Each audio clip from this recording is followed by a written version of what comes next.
तो आज की पहली खबर, मुंबई पुलिस कमिश्नर की कुर्सी एक पनौती बन गई है। परमबीर सिंह पर भ्रष्टाचार के आरोप और अब एक और पूर्व पुलिस कमिश्नर संजय पांडे की गिरफ्तारी होना यह बताता है कि मुंबई पुलिस कमिश्नर बनने वालों की साढ़े साती शुरू हो जाती है। 30 जून को ही रिटायर हुए मुंबई के पूर्व पुलिस कमिश्नर संजय पांडे को ईडी ने कल गिरफ्तार कर लिया। 7 महीने में यह दूसरी बार है जब मुंबई पुलिस का कोई कमिश्नर भ्रष्टाचार के मामले में फंसा है। सोमवार को ईडी ने उनसे 3 घंटे तक पूछताछ की और उसके बाद ईडी ने मनी लॉन्ड्रिंग के मामले में उन्हें गिरफ्तार कर लिया। हालांकि ईडी ने नेशनल स्टॉक एक्सचेंज को लोकेशन मामले के मामले में भी उनसे पूछताछ की थी।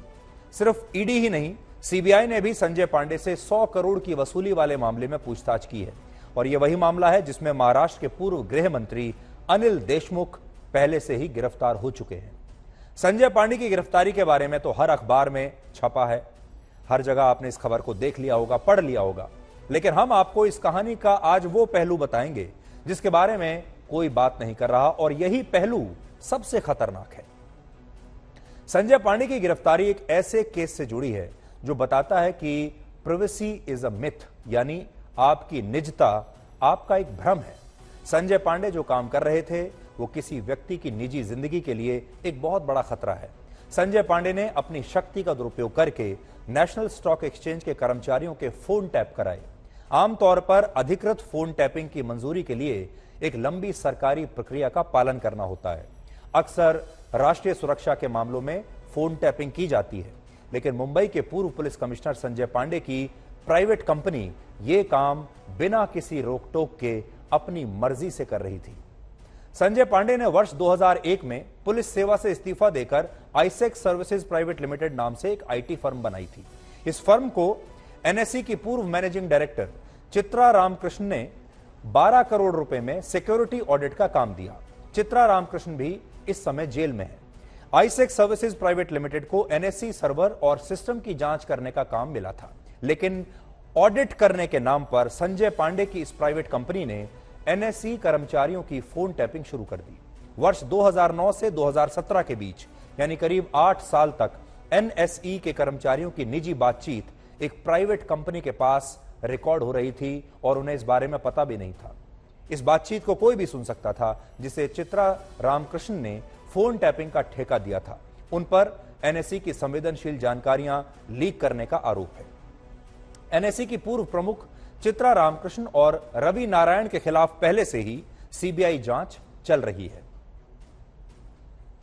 अब आप खुद सोचिए कि अपनी निजता का आप कितना ख्याल रखते हैं, अपनी प्राइवेसी का कितना ख्याल रखते हैं। सोशल मीडिया पर प्राइवेसी सेटिंग बदलकर आप अजनबी लोगों को अपने अकाउंट से दूर रखते हैं।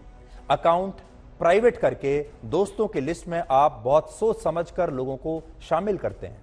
किसी को फोन करते हैं तो यह भरोसा रखते हैं कि आपकी बातचीत सामने वाला कोई और सुन ना रहा हो, कोई रिकॉर्ड ना कर रहा हो। आप हमेशा कोशिश करते हैं कि आपकी तस्वीरें, यानी आपकी फोटोज, आपके वीडियोज और आपका निजी डेटा बाहरी लोगों तक कभी ना पहुंचे। लेकिन इस तरह की घटनाओं से ऐसा लगता है कि अब आपका फोन कहीं भी और कभी भी हैक भी हो सकता है और टैप भी हो सकता है। आपने नोट किया होगा, जब सरकारी जांच एजेंसियां भी राष्ट्रीय सुरक्षा के मामलों में फोन टैपिंग करती हैं, तब भी संसद में खूब हंगामा होता है, विपक्ष इसे एक बहुत बड़ा मुद्दा बनाता है। लेकिन अब स्थिति यह है कि एक प्राइवेट कंपनी बड़ी आसानी से लोगों का फोन टैप कर रही थी और यह सिलसिला कई वर्षों से लगातार चल रहा था। आपने इजरायली सॉफ्टवेयर पेगासस का नाम जरूर सुना होगा।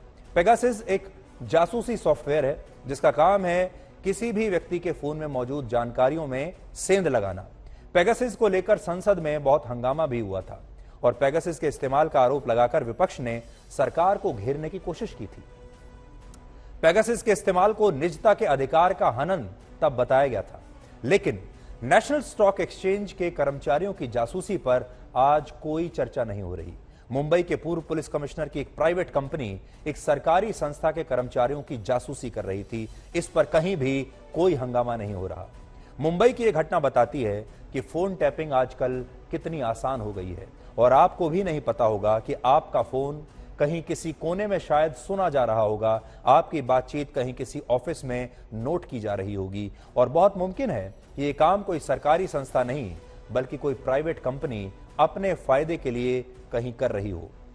अगर फोन टैपिंग की टेक्नोलॉजी भारत के बाजारों में इस तरह खुलेआम उपलब्ध है तो अब तक बड़े बड़े उद्योगपति दूसरों से आगे निकलने के लिए न सिर्फ सरकारी अधिकारियों के फोन टैप करवा रहे होंगे, मंत्रियों के फोन टैप कर रहे होंगे, बल्कि अपने प्रतिद्वंदियों के फोन भी टैप कर रहे होंगे। और ये एक बहुत ही खतरनाक बात है।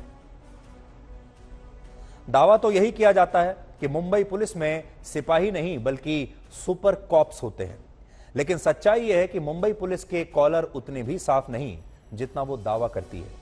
पिछले कुछ महीनों में मुंबई के ही 2 पूर्व पुलिस कमिश्नर्स पर अलग अलग मामलों में गंभीर आरोप लगे हैं।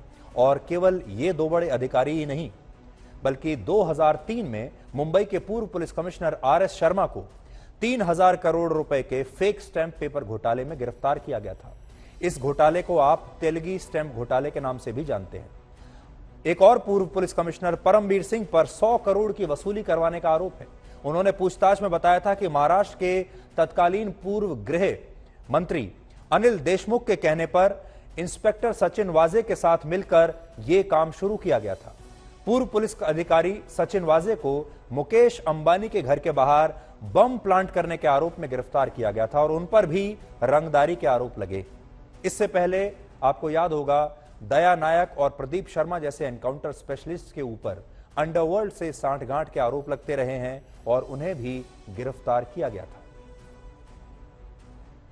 पूरी दुनिया में हिंदी फिल्मों के करोड़ों दर्शक हैं और अगर उनसे यह पूछा जाए कि हिंदुस्तान की सबसे प्रोफेशनल पुलिस फोर्स कौन सी है, तो शायद वो मुंबई पुलिस का नाम ही लेंगे। और आप भी अपने मन में यही सोचते होंगे अभी तक कि मुंबई पुलिस बड़ी प्रोफेशनल है।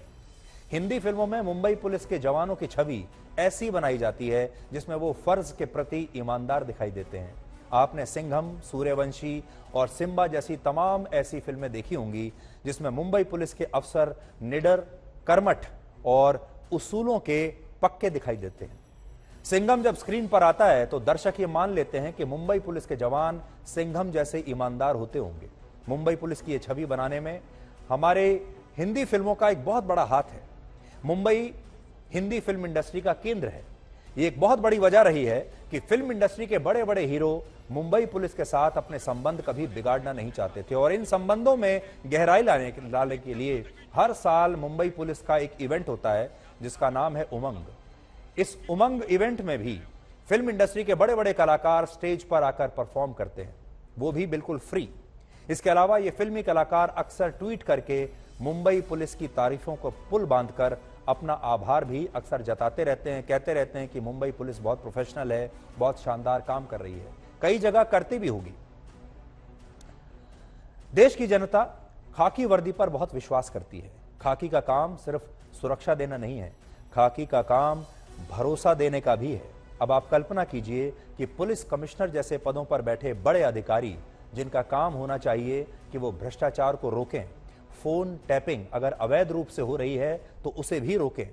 अगर वही पुलिस अफसर पैसा कमाने में लग जाएंगे और फोन टैपिंग करने लगेंगे तो क्या हालत होगी। लेकिन साथ ही एक बात आपसे और भी ब्लैक एंड व्हाइट में कहना चाहते हैं कि हम ये नहीं कह रहे हैं बिल्कुल भी कि मुंबई पुलिस में सारे पुलिस अफसर और जवान भ्रष्ट हैं। मुंबई पुलिस फोर्स में ईमानदार अफसर भी मौजूद हैं और शायद उन्हीं के भरोसे इतनी बड़ी फोर्स आज भी काम कर रही है।